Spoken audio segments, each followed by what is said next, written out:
Laws of conservation of momentum, यानी कि जो हमारा मोमेंटम होता है वो कंजर्व रहता है। कैसा रहता है बच्चों? कंजर्व रहता है। चाहे हम इनिशियल की बात करें या फिर हम फाइनल की बात करें, दोनों में जो सम आएगा, टोटल आएगा या बाद में आएगा या कंपेयर करके आएगा, आफ्टर आएगा, वो हमेशा क्या रहेगा? कांस्टेंट रहेगा। क्या रहेगा बच्चों? कांस्टेंट रहेगा। तो इसी को हम बोलते हैं कंजर्वेशन ऑफ मोमेंटम। यानी कि कभी भी दो या दो से अधिक बॉडीज है, एक्ट हो रही है अपॉन अनदर, मतलब एक दूसरे से टकरा रही है या एक दूसरे से जुड़ रही है, there total momentum remains constant. यानी कि इनिशियल और फाइनल दोनों मिला दिया जाए तो हमेशा कांस्टेंट रहेगा या फिर कंजर्व रहेगा, provided no external force are acting. तब होगा ये जब कोई भी एक्सटर्नल फोर्स ना लगाया जाए, मतलब उसके अंदर छेड़ाछाड़ी ना किया जाए। तो जितना इनिशियल में मोमेंटम था, जितना फाइनल में मोमेंटम था, वो हमेशा कंजर्व रहेगा, हमेशा कांस्टेंट रहेगा उसका सम। ठीक है, जैसे कि initial momentum is equal to final momentum, जो शुरुआत में रहेगा वही रहेगा। मान के चलते हैं कि इस पे काम करके देखते हैं।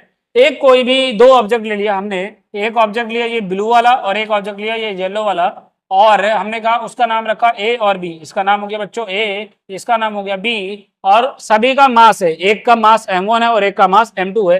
तो इसका मास m1 हो गया, इसका मास हो गया m2 हो गया, और दोनों इनिशियल वेलोसिटी से चल रही है u1 और u2। तो हमने बोला इसका इनिशियल वेलोसिटी हो गया u1 और एक हो गया u2 हो गया। जब दोनों एक दूसरे से टकराए, ये तो देखो बिफोर कॉलिजन हो गया, टकराने से पहले। लेकिन जब टकराए तो टकराने के बाद दोनों छटकेंगे एक दूसरे से। तो छटकने के बाद इसने उस पर कुछ फोर्स लगाया और उसने इस पे कुछ फोर्स लगाया, तो एक का नाम बना, जो वन वाले ने टू पे लगाया उसका नाम बना F12 फोर्स, और जो इसने इस पे लगाया उसका नाम क्या बना? F21। तो दोनों का फोर्स इक्वल लगा, और उसके बाद जब टकराने के बाद यहाँ पे क्या होगा? अब दोनों की मास तो चेंज नहीं होगा, क्योंकि हम सभी जानते हैं मास can neither be created nor be destroyed. That means change क्या होगा? सिर्फ और सिर्फ वेलोसिटी। पहले हमारा u1 और u2 था, अब क्या हो जाएगा? v1 और v2 हो जाएगा। अब इसी बात को एक इक्वेशन में बनाते हैं और देखते हैं कि क्या क्या चेंजेस होते हैं और क्या से कंजर्व होता है कोई भी मोमेंटम। तो हमने कहा मोमेंटम को कंजर्व करना है, हमें इनिशियल और फाइनल दोनों पे फोकस करना पड़ेगा कि इनिशियल में कैसा था और फाइनल में कैसा था। तो हमने कहा इनिशियल मोमेंटम का बात किया किसी भी ऑब्जेक्ट ए का, ए वाले का जो हमारा मास था वो m1 था और उसकी इनिशियल वेलोसिटी क्या थी? u1। तो मोमेंटम क्या होता है? मोमेंटम बच्चों साफ साफ होता है मास इनटू में वेलोसिटी। ये आपका क्या बना लेगा? मोमेंटम। तो हमने बोला m1 और u1 आ गया मोमेंटम। ऐसे ही इनिशियल हमारा ऑब्जेक्ट बी का था m2 u2 हो गया।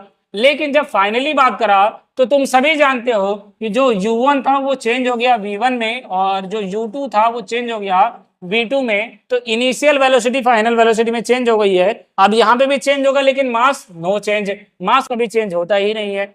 अब देखो rate of change of momentum की बात करेंगे, एक ही रेट ऑफ चेंज की बात कर रहे हैं तो माइनस कर दो, क्या हो गया? Final minus initial. तो हमारा फाइनल क्या था? यहाँ पे था फाइनल, देखो m1 v1 और इनिशियल था m1 u1। तो हमने कहा फाइनल में से इनिशियल माइनस कर दिया, तो हमारा जो वैल्यू आया वो कितना आया? m1 v1 minus u1। ऐसे ही सेम है, आपने दूसरे की बात करी, जब हमने फोर्स की बात करी जो दूसरे वाले पे लग रहा था, कितना आया? m2 v2 minus u2। बस एक चीज यहाँ रखना, एक जो मिस्टेक है यहाँ पे t लगा था, यहाँ t लगा देना, क्योंकि रेट ऑफ चेंज ऑफ होता है, रेट ऑफ चेंज का मतलब भी होता है क्या? समय, समय यानी कि टाइम। तो समय के साथ साथ है, ऐसे ही सेम इसका भी आ जाएगा। अब दोनों को कंपेयर करके देख लेते हैं कि क्या दोनों इक्वल आते हैं या नहीं आते, कंजर्व है या भी नहीं है। F1 F2 के बराबर होना चाहिए, बस क्या अपोजिट होना चाहिए? डायरेक्शन। हमने क्या बोला? जो डायरेक्शन होना चाहिए वो अपोजिट होना चाहिए, और इसी डायरेक्शन की वजह से यहाँ पे एक माइनस का साइन लग जाता है। इस वजह से अब देखो m1 और u1 है और m2 u2 को जोड़ोगे तो m1 v1 और m2 v2 के बराबर आ जाएगा। Means initial momentum is equal to final momentum के बराबर आएगा। और अगर इसकी बात करें आया कैसे है, तो एक इसको उठा लो बच्चों और एक इसको उठा लो, तो दोनों को हम देखते हैं बराबर करके। हमारा आया m1 है और यहाँ पे आया था v1 माइनस है u1 अपॉन में t, और इधर क्या था बच्चों? m2 और v2 माइनस u2 अपॉन में t। तो t से t कैंसिल आउट हो जाएगा और यहाँ पे क्या बचेगा? m1 v1 minus m1 u1। ठीक है, और इधर क्या बचेगा? m2 v2 माइनस में m2 और u2। अब देखो जो माइनस का उधर भेज दो और जो प्लस बन जाएंगे, मतलब इस वाले को अगर मैं उधर भेजूं तो वो प्लस बन जाएगा, इस वाले को इधर भेजूं तो ये बन जाएगा। तो M1V1 आ जाएगा, ये माइनस का इधर आएगा तो प्लस का हो जाएगा, प्लस M2U2 हो जाएगा, और ये माइनस का उधर जाएगा तो प्लस बन जाएगा। दैट मीन्स M1U1 प्लस में M2 और V2 हो जाएगा। तो यहां से ये फॉर्मूला आया है, आप मिला लोगे।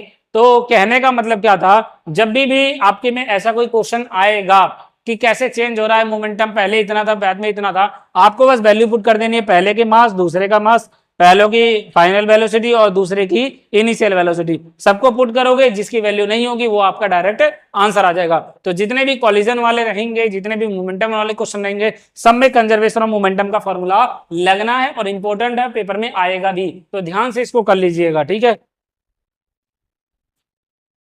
अभी जो मैंने आप लोगों को कंजर्वेशन ऑफ मोमेंटम पढ़ाया, समझ आ गया होगा। तो उस पे एक क्वेश्चन है, देखिए, एक बुलेट ऑफ मास, एक बुलेट है जिसका मास कितना है, 20 ग्राम है, और फिक्स कर दिया horizontally with a velocity of the 150 metre पर सेकंड, मतलब उसको जब फायर किया गया तो 150 मीटर पर सेकंड से किया, फ्रॉम अ पिस्टन, और वो पिस्टल का जो वेट था वो कितना था, 2 किलोग्राम। तो सबसे पहले देखो वहां पे ग्राम में दे रखा है, यहाँ पे केजी में दे रखा है, तो चाहो तो आप इसको 20 ग्राम वाले को आप केजी में कन्वर्ट कर लो, ठीक है। क्यों करोगे, क्योंकि मोमेंटम केजी में होता है, तो इसको केजी में कन्वर्ट कर लेना।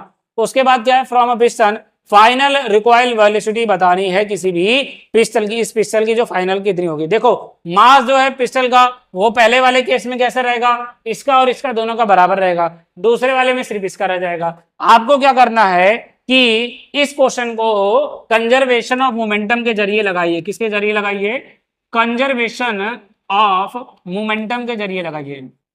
किसके जरिए लगाओगे बच्चों, कंजर्वेशन ऑफ मोमेंटम के जरिए। और जो आपका आंसर आएगा उस आंसर को कमेंट बॉक्स में कमेंट करके बताइएगा। देखते हैं किन किन बच्चों को समझ आया है और किन किन बच्चों का सही आंसर आता है।